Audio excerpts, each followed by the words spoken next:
As crianças podem sair. Querido, eu convido você a abrir sua Bíblia em 1 João, capítulo 3. E hoje o nosso texto para meditação é o versículo 7 a 10. Lembrando aí aqueles que nos visitam, né, que nós estamos satisfeitos aí com a tua presença e nós estamos pregando aí uma continuidade, né, em toda a carta, uma sequência na primeira carta de João. Então hoje a gente está aí no capítulo 3, versículo 7 a 10. 1 João, capítulo 3, versos 7 a 10. Vamos, assim, fazer a leitura da palavra, irmãos, e Deus, assim, possa abençoar o nosso coração para que entendamos a verdade do Senhor. Vamos ler numa só voz? Leiamos. Filhinhos, não vos deixeis enganar por ninguém. Aquele que pratica justiça é justo, assim como ele é justo. Aquele que pratica o pecado procede do diabo, porque o diabo vive pecando desde o princípio. Para isso, o Filho de Deus, para destruir as obras do diabo. Todo aquele que é nascido de Deus não vive na prática de pecado, pois o que permanece nele é a divina semente. Ora, esse não pode viver pecando, porque é nascido de Deus. Nisso são manifestos os filhos de Deus e os filhos do diabo. Todo aquele que não pratica justiça não procede de Deus, nem aquele que não ama a seu irmão. Amém.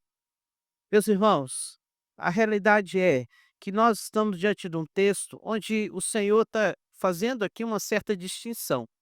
E essa distinção, ela é clara e ela vai então se concretizar durante esses 3 versículos, onde Deus vai descrevendo aqui para nós aquele que é filho de Deus, né. E se eu pedisse você para descrever uma pessoa, né, fecha o olho, Rose, descreve para mim quem é o Douglas, por favor, para que nós conheçamos. Quem que é o Douglas? Coisas boas, tá? Quem que é o Douglas é?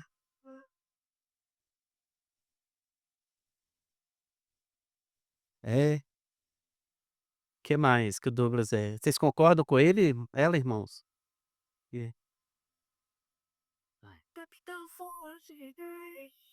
É. Irmãos, conselho que eu tô, daqui um dia a gente vai ter que parar de brincar com o Douglas, porque ele tá ficando grande mesmo. É. Mas irmãos, e se eu te pedisse para descrever alguém? O que o texto chama atenção é que Deus está descrevendo aqui pra gente o filho dele, né. O filho dele e, no caso, consequentemente, nós que somos também filhos. Mais uma vez o autor chama atenção pra gente para a expressão filhinhos, né.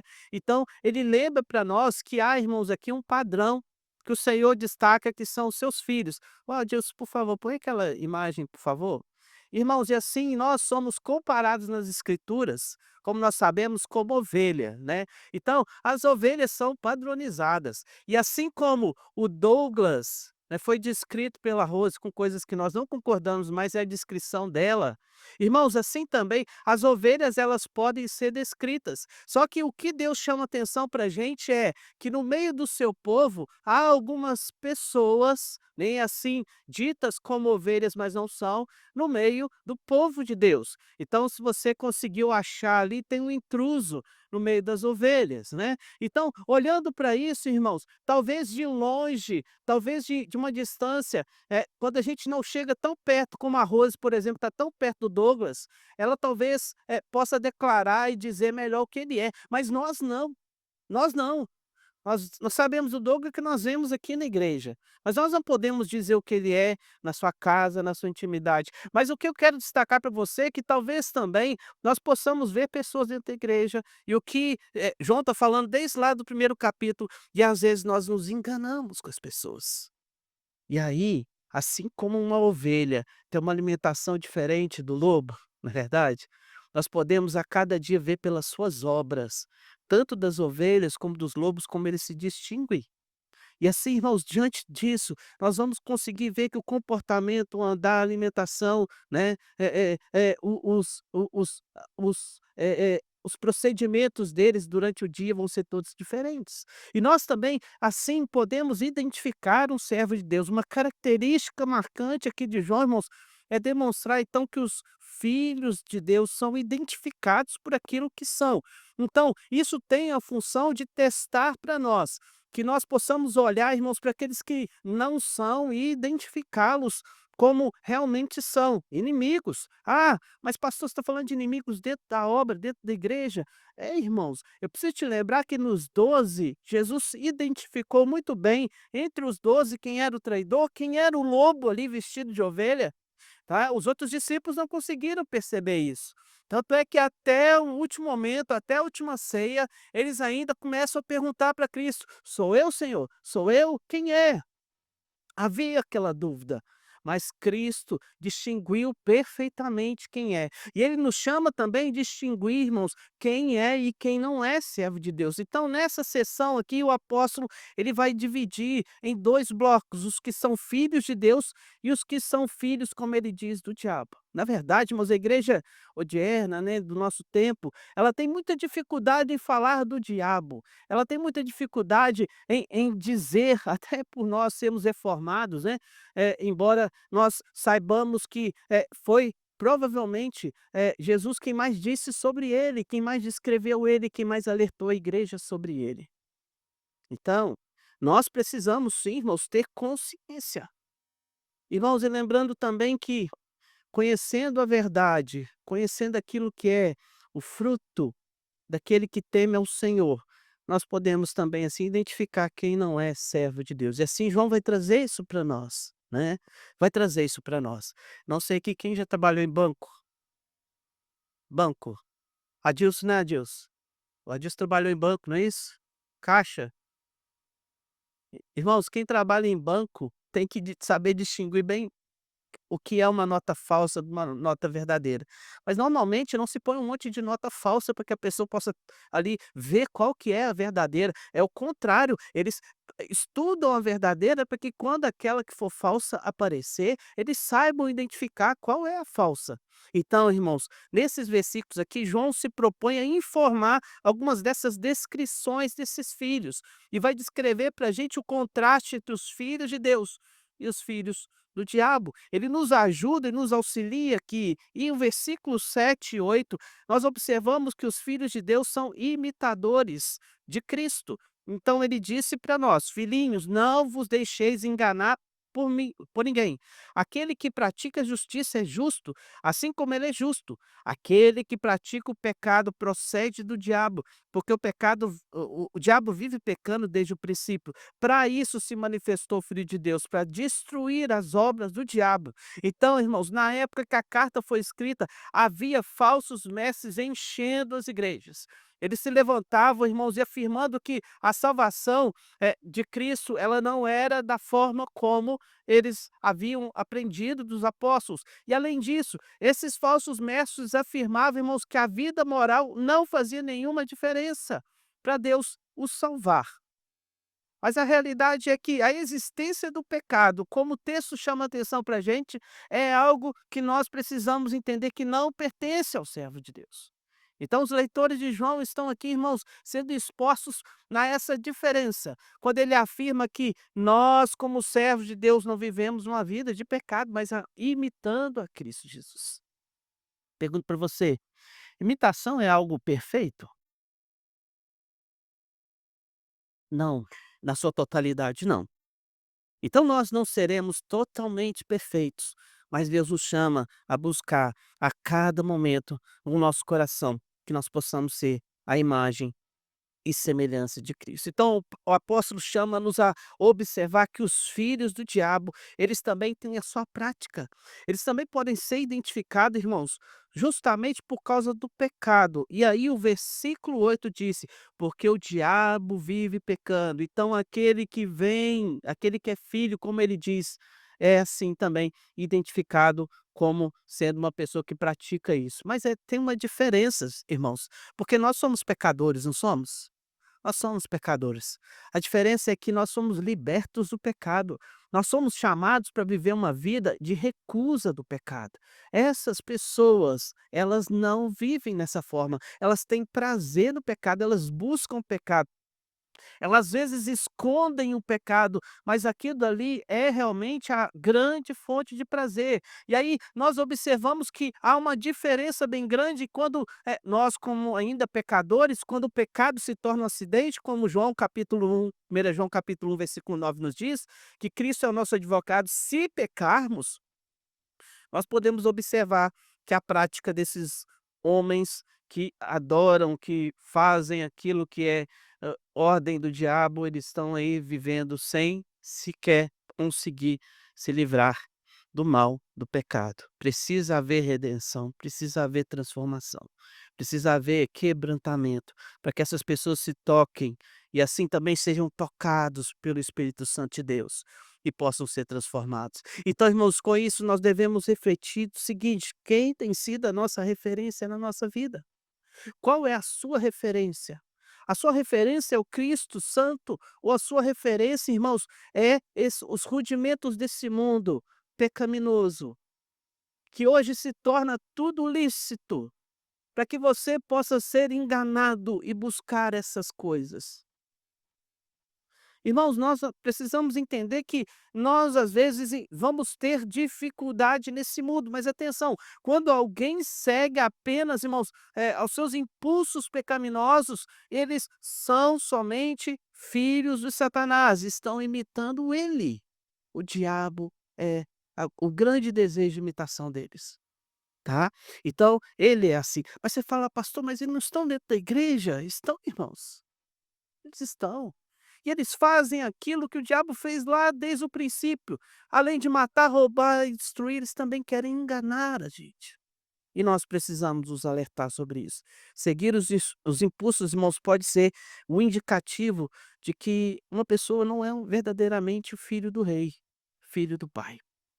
Mas, irmãos, aqui também no versículo 9, nós observamos que os filhos de Deus herdam a natureza do pai. Versículo 9 nos diz assim: todo aquele que é nascido de Deus não vive na prática do pecado, pois o que permanece nele é a divina semente. Ora, esse não pode viver pecando, porque é nascido de Deus. Então, João, aqui no versículo seguinte, ele destaca que nós herdamos uma natureza totalmente diferente. Essa natureza, irmãos, nos chamando aqui a atenção que foi por causa desse novo nascimento, que foi capaz de me transformar. Então, nós agora temos uma vida diferente. Então, primeiramente, irmãos, porque ele é nascido de Deus, conforme o capítulo 2, versículo 29 nos diz. Se você voltar aí, recordando aquilo que nós já vimos, o versículo 29 do capítulo 2 ele diz: se sabeis que ele é justo, reconhecei também que todos aqueles que praticam justiça é nascido nele. Então nós somos filhos dele, nós nascemos dele. E em segundo lugar, irmãos, também, porque como nascidos de Deus, irmãos, o filho herda então essa natureza, essa natureza. Então você pode ver que se você tem o seu filho, aí alguma coisa ele puxou de você, né. Embora talvez não tudo, né.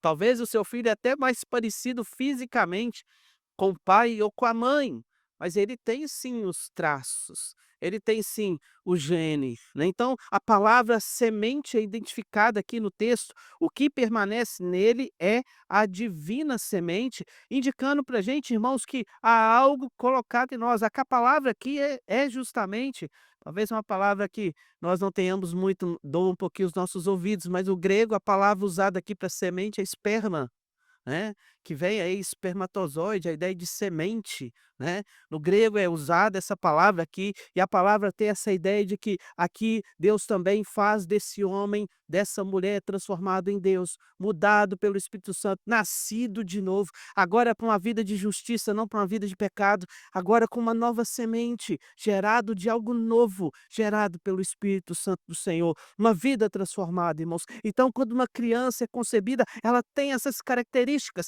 e nós também, como nascidos de novo, somos também, autores aí, de uma nova vida, porque Deus transformou e agora nós seguimos um novo rumo, através daquilo que a palavra de Deus nos diz, que é o viver santo, que agrada ao Senhor em todo o tempo. Irmãos, então a partir disso, nós temos, irmãos, que constantemente nos perguntar o seguinte: como quem, nós temos parecido?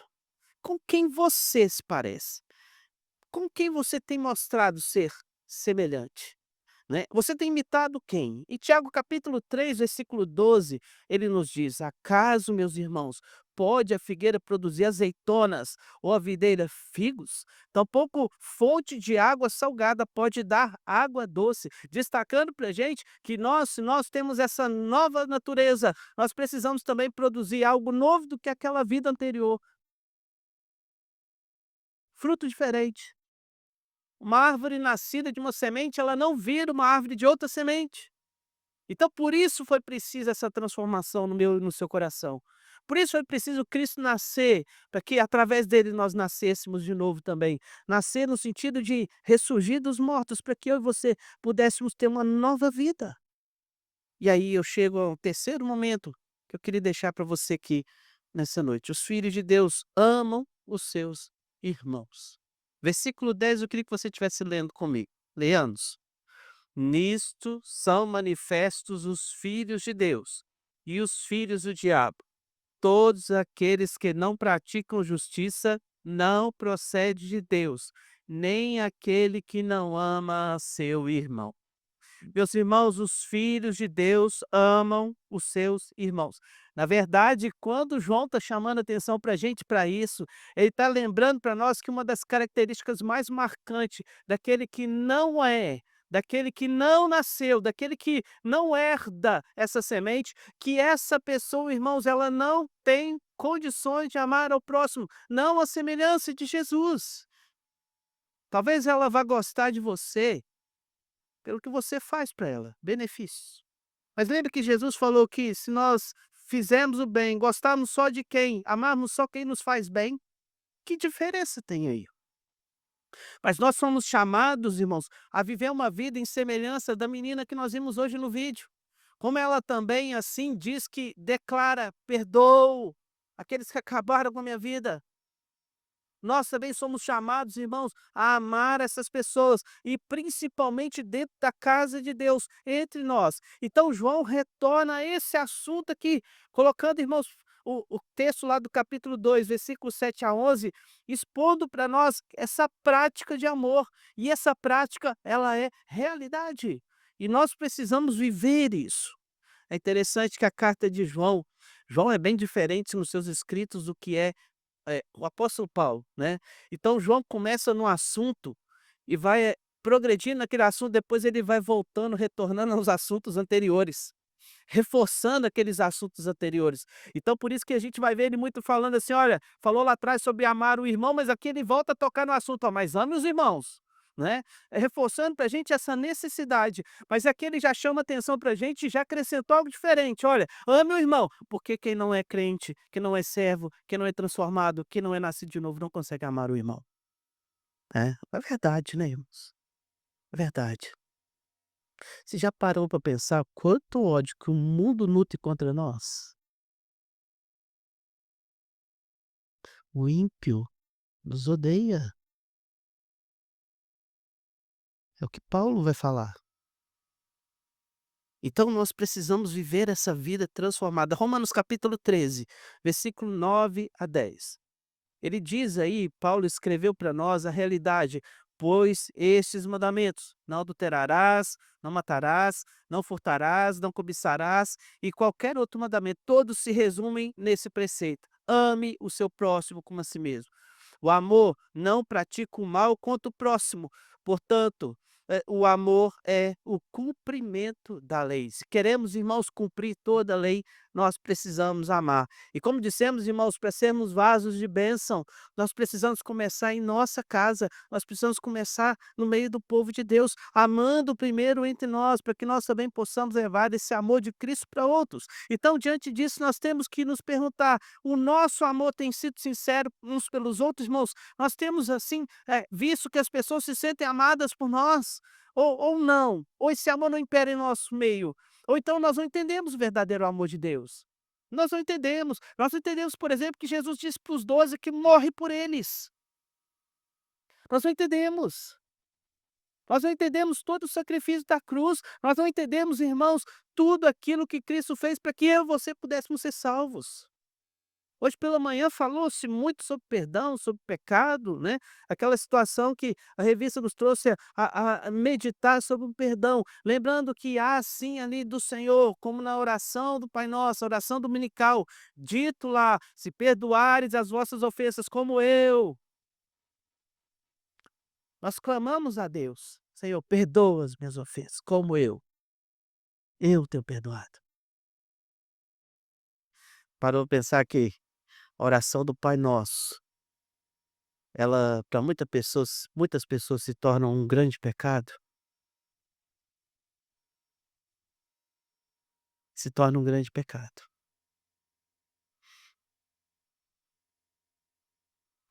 Meus irmãos, talvez seja a área que a gente mais peque dentro da igreja, talvez seja. Quando a gente lê uma oração dessa, ou ora uma oração dessa, quando a gente às vezes vai cantar, né: "Eu amo você, meu irmão, sou uma família", nós pecamos. Quando o nosso coração não está realmente amando como Cristo amou. Irmãos, o verdadeiro filho de Deus tem descrições bem claras. Deus diz que se distingue bem quem é filho de Deus de quem não é. E nós observamos que pela prática, irmãos, e nós precisamos buscar em todo o tempo a santidade. Eu queria deixar aqui para você e te apresentar o Mateus. Mateus é uma criança fabulosa. E esse vídeo, irmãos, eu carrego há muito tempo e já usei ele várias vezes em vários momentos. Hoje eu vou te apresentar o Mateus. Talvez você já tenha até visto o Mateus aí na internet, né, o vídeo está aí, mas se não, eu queria que você estivesse olhando o Mateus. A preocupação do Mateus tem do pecado, de ter uma vida santa, de buscar o Senhor, de ser diferente, de viver em justiça. É uma criança, pastor? É, mas ele comete um ato pecaminoso aos olhos dele, e olha a reação dessa criança. Que ela pensa que Deus pode fazer com ela?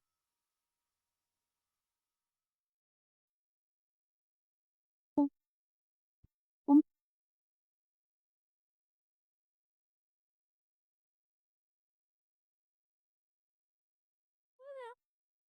O que aconteceu? Fala pra mim o que aconteceu, fala. Ele morreu. E que ele morreu, o que que você fez com ele? Eu fui pra ter caiu nele, ele morreu. Mas o que que eu vou fazer? O que que eu te falei ali? Você vai fazer esse passarinho. Se você caiu nele a última vez, eu vi ali.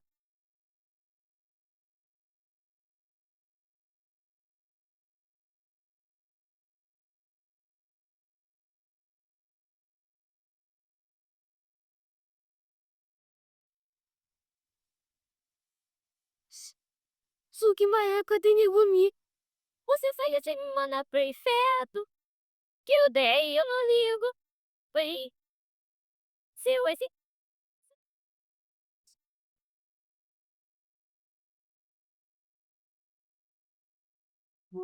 Tu, vou pra trás, vamos. Mateus, vai ficar aí sozinho? É isso, Deus. Eu não. Isso não. Calma aqui. Tá, mas acabou. Eu matei pintinho quando eu era criança. Eu matava um pintinho. Sabia que eu matei um pintinho? Mas ele é de papai. O pintinho era de papai também. Ai, eu tenho.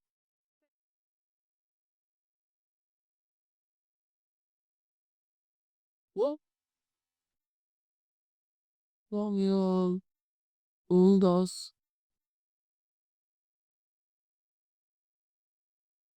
Ah, tá, pra que você tá aqui na hora?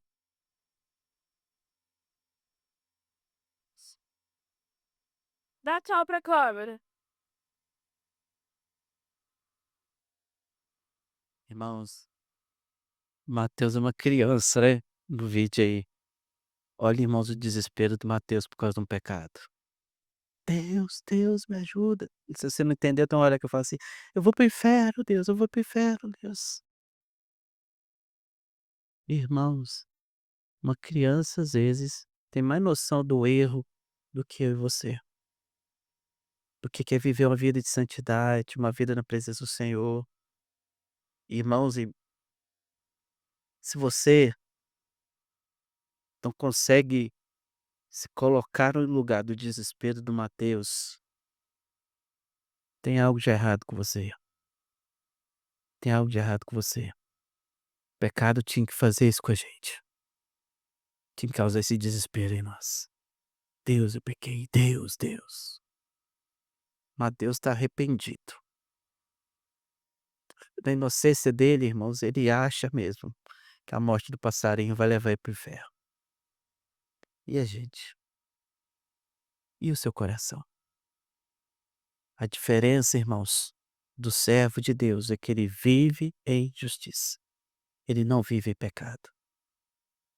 E eu queria que você tivesse curvando a cabeça.